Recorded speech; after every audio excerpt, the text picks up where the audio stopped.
పల్లెలు పట్టణాలు తేడలేదు. ఎక్కడ చూసినా నకిలీలు రాజ్యమేలుతున్నాయి. ఆఖరకు వైద్యో నారాయణో హరిగా చెప్పుకునే డాక్టర్లు కూడా నకిలీల అవతారమెత్తుతున్నారు.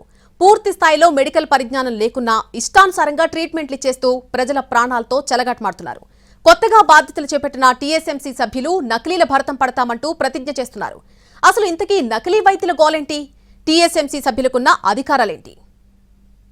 ప్రస్తుతం సమాజంలో ప్రజల ఆరోగ్య అవసరాలను ఆసరాగా తీసుకుని వీధి వీధికో శంకర్దాదా ఎంబీబీఎస్ పుట్టుకొస్తున్నాడు. ఎలాంటి విద్యార్హత లేకుండానే ఎంబీబీఎస్ బోర్డులు పెట్టి ప్రజల్ని నిలువునా దగా చేస్తున్నారు ఈ నకిలీ డాక్టర్లు. ఈజీ మనీ కోసం డాక్టర్లుగా చలామణి అవుతూ క్లినిక్లు సైతం నడిపేస్తున్నారు. ఇదేదో పల్లెటూళ్లకు మాత్రమే పరిమితం కాలేదు. హైదరాబాద్ లాంటి మెట్రో సిటీస్లోని బస్తీల్లో సైతం నకిలీ డాక్టర్లు ఇష్టానుసారం వైద్యం చేస్తూ ప్రజల ప్రాణాలతో చెలగాటమాడుతున్నారు. ఇలాంటి వారి భరతం పడతామంటున్నారు కొత్తగా ఎన్నికైన తెలంగాణ స్టేట్ మెడికల్ కౌన్సిల్ సభ్యులు. ప్రతి డాక్టర్ కూడా హెచ్ఆర్ఐ ప్యానల్కి సపోర్ట్ చేసి ఒక చరిత్ర సృష్టించే విధంగా 17 ఇయర్స్గా జరిగిన ఎలక్షన్ని సుప్రీంకోర్టు దాకా వెళ్ళి ఫైట్ చేసి ఎలక్షన్ తీసుకొచ్చిన దానికి మా పైన క్రెడిబిలిటీ ఉంచి డాక్టర్లందరూ పూర్తిగా మ్యానేజ్ ఇచ్చారు. కాబట్టి వాళ్ళు అనుకున్న దానికంటే ఇంకా పాజిటివ్ రేషన్లు మేము డెఫినెట్ అన్ని సాధించే విధంగా వచ్చే 5 ఏళ్ళు ప్రయత్నం చేస్తాం. గ్రామీణ వైద్యులుగా చెప్పుకుంటూ ఆర్ఎంపీ పీఎంపీలు చిన్న చిన్న గ్రామాల్లో ఉంటూ వైద్యం చేస్తున్నారు. తమకు సరైన ట్రైనింగ్ ఇచ్చి సర్టిఫికెట్స్ ఇస్తే ఇంకా మెరుగైన సేవ అందిస్తామని గత ప్రభుత్వానికి విజ్ఞప్తి చేశారు. అయితే 7-8 సంవత్సరాల కఠోర తపస్సు చేసిన క్వాలిఫైడ్ డాక్టర్లకే కష్టమైన వైద్యాన్ని కొన్ని నెలల ట్రైనింగ్తో వాళ్లు ఎలా నేర్చుకోగలరని వైద్యులు ప్రశ్నిస్తున్నారు. వాళ్ల తప్పుడు చికిత్సల వల్ల నష్టపోతున్న ప్రజల ప్రాణాలకు బాధ్యత ఎవరు వహిస్తారని ప్రశ్నించారు.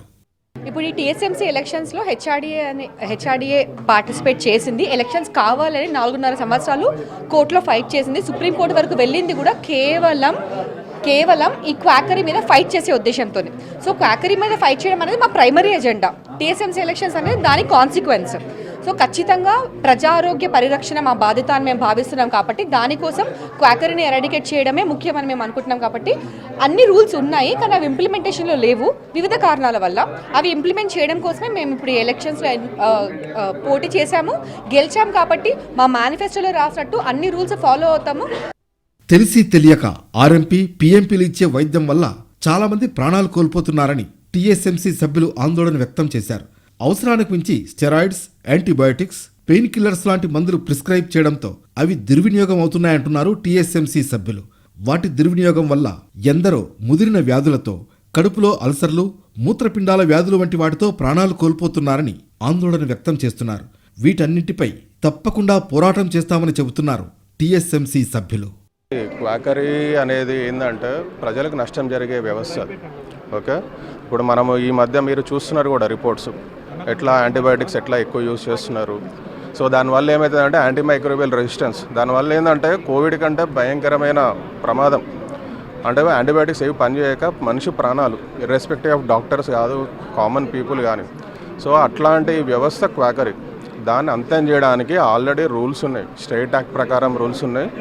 స్టేట్ యాక్ట్ ప్రకారమే 6 నెలల జైలు శిక్ష, ఎన్ఎంసీ యాక్ట్ ప్రకారం రూల్స్ ప్రకారము 1 ఇయర్ జైలు శిక్ష, 5 లక్షల ఫైన్. సో వితౌట్ క్వాలిఫికేషన్ ఎవ్వరు ప్రాక్టీస్ చేసినా ఈ శిక్షలు వాళ్ళకు ఉంటుంది. పొరుగు రాష్ట్రాలైన తమిళనాడు, కేరళలో మన రాష్ట్రంతో పోలిస్తే రెట్టింపు స్థాయిలో ప్రభుత్వ ఆసుపత్రులు ఉన్నాయని టీఎస్ఎంసీ సభ్యులు చెబుతున్నారు. ప్రభుత్వ వైద్య రంగాన్ని బలోపేతం చేయాల్సింది పోయి ఈ ఆర్ఎంపీలు పీఎంపీలను ప్రోత్సహించడం కరెక్ట్ కాదంటున్నారు టీఎస్ఎంసీ సభ్యులు. మనము ప్రభుత్వ వ్యవస్థ ఏదైతే ఉందో primary health centres, community health centres, అవి 1946 బోర్ కమిటీ ఉన్న ఏదైతే ఆ స్టాటిస్టిక్స్ ప్రకారము ఇప్పుడు కూడా తక్కువనే మన దగ్గర. నువ్వు కేరళను తమిళనాడు చూసిరండి, అక్కడ ఎన్ని పిఎస్సీస్ ఉన్నాయి. డబల్ ద క్వాంటిటీ ఆఫ్ పిఎస్సీస్ యాజ్ పర్ నార్మ్స్ డబల్ ఉన్నాయి. 24/7 పిఎస్సీస్ ఉన్నాయి. 24/7 అంటే ప్రతి పిఎస్సీలో 4 మెడికల్ ఆఫీసర్స్. అట్లా ప్రభుత్వ వైద్యం ఎట్లా మెరుగు చేయాలో ఆలోచించాలి. కానీ వీటితోటి జరిగేది నష్టమే తప్పించి దాంతో ప్రజలకు జరిగేది ఎటువంటి ఉపయోగం లేదు.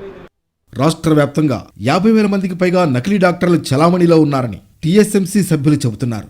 వీరందరిపైన చర్యలకు ఉపక్రమిస్తామంటున్నారు. ఈ వ్యవస్థపై పోరాటం చేసేందుకు కావాల్సిన అధికారాలన్నీ తెలంగాణ స్టేట్ మెడికల్ కౌన్సిల్కు ఉన్నాయని వివరిస్తున్నారు టీఎస్ఎంసీ సభ్యులు.